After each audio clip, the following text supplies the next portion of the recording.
Assalamualaikum, salam sejahtera, Om Swastiastu, Namo Buddhaya, salam kebajikan. Awalnya adalah kearifan, awalnya adalah wisdom, lalu kearifan tersimpan dalam puisi. Ini kuliah singkat, kultum, kuliah 7 menit, kita menggali kearifan dari kutipan puisi. Kali ini kita gali seorang penyair juga sufi, Hasrat Inayat Khan. Ia datang dari India. Ini juga istimewa karena biasanya generasi pertama sufi datangnya itu dari Persia atau Timur Tengah. Ini generasi selanjutnya mulai juga muncul sufi dari kawasan lain, India. Ini juga karena Inayat Khan datang dari generasi yang termasuk baru. Ia lahir tahun 1882, hidup hingga 1927. Jadi periodenya ini 100 tahun yang lalu. Sementara sebelumnya kita tahu para sufi berasal dari 800 tahun yang lalu, 1000 tahun yang lalu. Ini ia hidup baru 100 tahun yang lalu. Kita kutip puisinya dari buku Inayat Khan, Life and Poem. Bunyinya, kata-kata yang mencerahkan lebih berharga dibandingkan berlian. Kata-kata yang mencerahkan lebih berharga dibandingkan berlian. Apa kearifan dari kutipan ini? Kita eksplor dulu secara singkat riwayat hidup Inayat Khan, karena seperti kita katakan sejak awal, puisi atau renungan itu hanyalah endapan batin dari riwayat hidup sang penyairnya. Kita temukan sesuatu dalam hidupnya untuk kita gunakan menafsir renungannya, menafsir puisinya. Inayat Khan, ia datang dari keluarga yang sangat kuat daya seninya, yang sangat kuat imajinasinya. Kakeknya bernama Maulana Bakas Khan. Sang kakek sering disebut ia Beethoven dari India. Ia ahli musik dari India, dianggap sekelas dengan Beethoven yang waktu itu sangat terkenal di dunia. Kakeknya dianggap Beethoven dari India. Hasrat Inayat Khan juga kuat darah pemimpinnya. Dari garis ibunya, kakeknya seorang sultan. Disebut ia Tipu Sultan namanya, dari satu kawasan di India. Dalam darah Inayat Khan itu hadir bakat seni dan juga bakat seorang pemimpin. Ia sejak muda sekali mendalami sufi. Di India saat itu terkenal satu perkumpulan sufi bernama Chishti Order. Ia bergabung di sana sejak awal sekali. Dan dalam Chishti Order, Inayat Khan mendalami 3 hal penting dalam hidupnya. 3 ajaran yang ia jadikan prinsip hidupnya. Pertama, hidup yang penuh cinta. Itu dijadikan prinsip utama dalam Chishti Order. Kedua, hidup yang penuh persaudaraan dan penuh toleransi. Ketiga, hidup yang terbuka pada perkembangan zaman.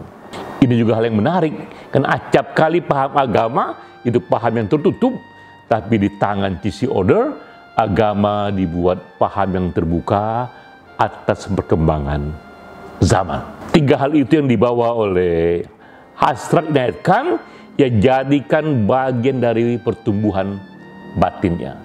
Tahun 1910, di usia 28 tahun, Inayat Khan pun memutuskan ia meninggalkan India, ia pergi ke dunia barat.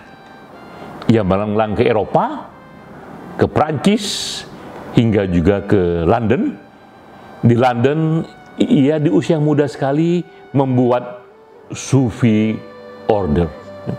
Ke dalam diri dia ada bakat pemimpin yang kuat, darah seni yang kuat. Ia pun mendalami Sufi, ia terbuka pada perkembangan zaman, tapi kini ia hidup di Eropa yang banyak sekali didominasi oleh mereka yang non-Muslim. Karena pandangan Inayat Khan terbuka, ia pun membuat satu perubahan dalam gerakan Sufi. Sebelumnya, Sufi sering orang anggap ini adalah sisi batin dari Muslim, sisi batin dari agama Islam. Tapi oleh Inayat Khan, dengan pikiran yang terbuka dan ia menghadapi komunitas non-Muslim, Inayat Khan katakan Sufi baginya bukanlah bagian dari agama formal.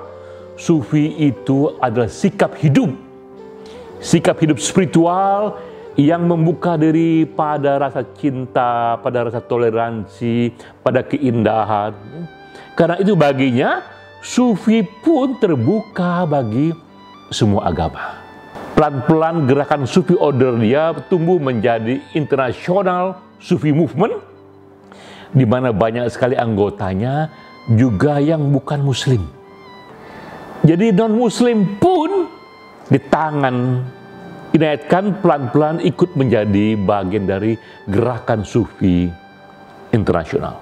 Melalui waktu, Inayat Khan mengalami sendiri betapa ia melihat orang-orang tersadarkan, tercerahkan dengan kata-kata yang ia berikan, dengan renungan yang ia berikan. Orang-orang menjadi lebih harmoni, lebih penuh cinta.